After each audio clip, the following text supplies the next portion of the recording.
അസ്സലാമു വറഹ്മത്തുള്ളാഹി തആല വബറകാതുഹു. സാഹിത്യത്തിന്റെ കലവറ തുറന്നു വെച്ച് അറിവിന്റെ തേന്മയ പെയ്ക്കുന്ന ഈ ജില്ലാ സാഹിത്യോത്സവ വേദിയിൽ ധാരാളം കലാകാരന്മാർക്കിടയിൽ ഈ വിനീതൻ ഒരു കൊച്ചു കഥ അവതരിപ്പിക്കട്ടെ, അതിനായി നാദം തുണക്കട്ടെ. ആമീൻ. നമ്മുടെ പ്രവാചക തിരുമേനി സല്ലല്ലാഹു അലൈഹി വസല്ലമക്ക് ജിബ്രീൽ അലൈഹിസ്സലാം പറഞ്ഞു കൊടുത്ത ഒരു സംഭവ കഥയാണ് ഞാൻ ഇന്ന് നിങ്ങൾക്ക് മുമ്പിൽ അവതരിപ്പിക്കാൻ പോകുന്നത്. സദസ്യരെ, മിഅ്റാജിന്റെ രാത്രിയിൽ നബി സല്ലല്ലാഹു അലൈഹി വസല്ലമയും ജിബ്രീൽ അലൈഹിസ്സലാമും ബുറാഖ് എന്ന അത്ഭുത വാഹനത്തിൽ യാത്ര ചെയ്തുകൊണ്ടിരിക്കെ ഒരു വല്ലാത്ത സുഗന്ധം മുത്തനബിക്ക് അനുഭവപ്പെട്ടു.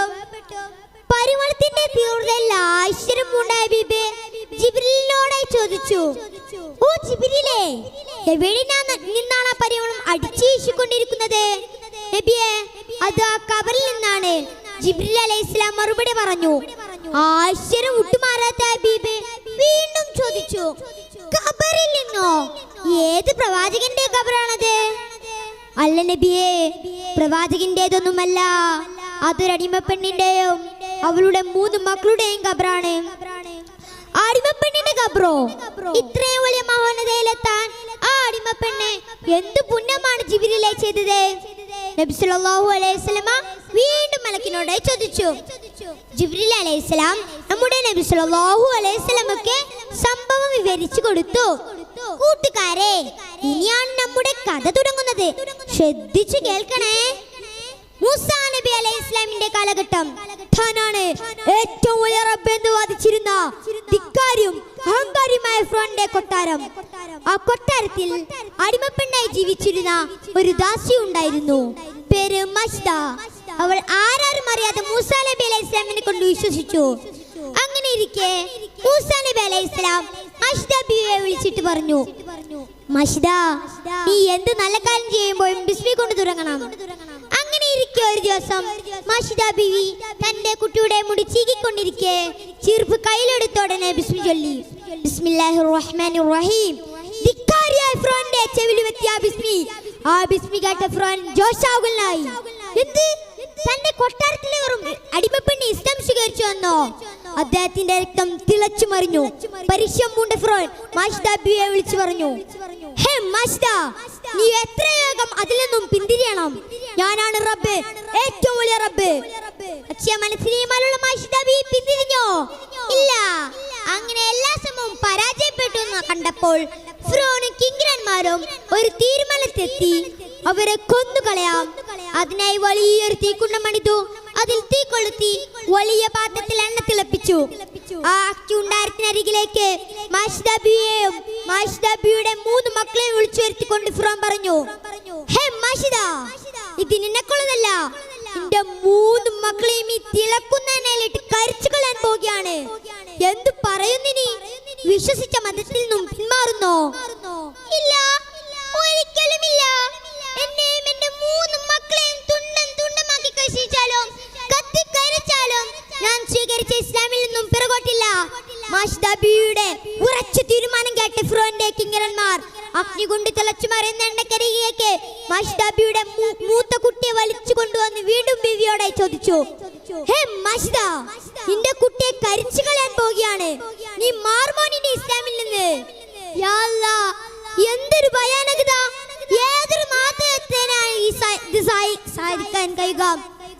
പക്ഷേ മഷ്ദ ബീവി തന്റെ കുട്ടിയെ കെട്ടിപ്പിടിച്ച് മുത്തം നൽകിക്കൊണ്ട് പറഞ്ഞു, മോളെ, പോയിക്കൊള്ളൂ റബ്ബിന്റെ രാജസന്നിധിയിലേക്ക്. സ്വർഗ്ഗരാമത്തിൽ ഇൻഷാ അല്ലാഹ് നമുക്ക് കണ്ടുമുട്ടാം. അങ്ങനെ അവർ ആ കുട്ടിയെ കരിച്ചു കളഞ്ഞു. യാ അല്ലാഹ്, ഇന്നാ ലില്ലാഹി വ ഇന്നാ ഇലൈഹി റാജിഊൻ. ആ മാതൃത്വത്തിന്റെ മുമ്പിൽ വെച്ച് തന്നെ അവർ രണ്ടാമത്തെ കുട്ടിയെയും അതുപോലെ തന്നെ കരിച്ചു കളഞ്ഞു. അവസാനമായി വെറും 8 മാസം പ്രായമുള്ള 3ാമത്തെ കുട്ടിയെ കരിച്ചു കളയാൻ പോകുകയാണ്. ആ മാതാവ് കരയുകയാണ്. താലോലിച്ച് താരാട്ടുപാടി കവിൾ മുട്ട നൽകി കൊതി തീർന്നിട്ടില്ല, ലാളിച്ച് ആശ തീർന്നിട്ടില്ല. അങ്ങനത്തെ എന്റെ പൊന്നു മോളെയാണ് കരിച്ചു കളയാൻ പോകുന്നത്. മഷ്ദ ബീവി വാവിട്ട് കരയുകയാണ്. ഇത് കണ്ട ഫിറഔനും അനുയായികളും പൊട്ടിച്ചിരിക്കുന്നു. അതിന്റെ ഇതിനിടയിൽ ഒരു അത്ഭുതം സംഭവിക്കുന്നു. വെറും 8 മാസം പ്രായമുള്ള പിഞ്ചു പൈതൽ അഗ്നി കൊണ്ട് തിളച്ചു മറിയുന്ന അണ്ടക്കരികിൽ നിന്ന് വിളിച്ചു പറയുകയാണ്, ഉമ്മ കരയില്ലേ ഉമ്മ, വിഷമിക്കല്ലേ ഉമ്മ, നമ്മൾ സ്വീകരിച്ചത് പരിശുദ്ധ ഇസ്ലാമല്ലേ ഉമ്മ, സ്വർഗീയ രാമത്തിൽ ഇൻഷാ അല്ലാഹ് നമുക്ക് കണ്ടുമുട്ടാം. ആ പിഞ്ചു പൈതലിന്റെ അത്ഭുതവാക്യാട്ട മാഷിദ ബീവി ഓടിച്ചെന്ന് തന്റെ പൈതലിനെ വാരിയെടുത്ത് ഫിറോനോടായി പറഞ്ഞു, ഇല്ല, ഞാൻ പിന്മാറില്ല, അഹദ് അഹദ് അല്ലാഹു അഹദ്. അങ്ങനെ അവർ ആ കുട്ടിയെയും കരിച്ചു കളഞ്ഞു. തന്റെ 3 മക്കളെയും കരിച്ചു കളഞ്ഞിട്ടും ഒരു 2 മണി തൂക്കം പിറകോട്ടില്ലാത്ത മാഷിദ ബീവിയോട് ഫിറോന്റെ അവസാനത്തെ ചോദ്യം, ഹേ മാഷിദ, ഇനി നിന്നെയാണ് ചട്ടിക്കിരയാക്കാൻ പോകുന്നത്, എന്താണ് നിന്റെ അവസാനത്തെ ആഗ്രഹം?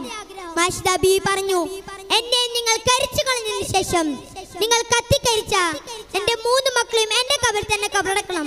അങ്ങനെ അവർ ബീവിയെയും കരിച്ചു കളഞ്ഞു. ഇന്നാ ലില്ലാഹി വ ഇന്നാ ഇലൈഹി റാജിഊൻ. കബറടക്കിയപ്പോൾ ബീവി പറഞ്ഞതുപോലെ തന്നെ ആ മാതാവിനെയും 3 മക്കളെയും ഒരു കബറിൽ തന്നെ കബറടക്കി. ആ കബറാൻ നബി ഇത്. ഇത്രയും മാത്രമായ പ്രവർത്തനം കൊണ്ടാണ് ഇന്നമാർ ഇത്രയും മഹോന്നതമായ പദവിയിൽ നിൽക്കാൻ കാരണവും ഖിയാമത്ത് നാൾ വരെ ഈ കബറിൽ നിന്നും പരമ അടിച്ചീശിക്കൊണ്ടിരിക്കുന്നതും. എന്റെ കഥ കേട്ട എല്ലാ കൂട്ടുകാരും ചിന്തിക്കണം, ഇവരെല്ലാം എത്രത്തോളമാണ് ഇസ്ലാമിനെ മുറുകെ പിടിച്ചതെന്ന്, ഇസ്ലാമിന് വില കൽപ്പിച്ചതെന്ന്. നമുക്കും അതിനെ അല്ലാഹു സുബ്ഹാനഹു വ തആല ഭാഗ്യം നൽകട്ടെ. ആമീൻ. അസ്സലാമു അലൈക്കും വറഹ്മത്തുള്ളാഹി തആല വബറകാതുഹു.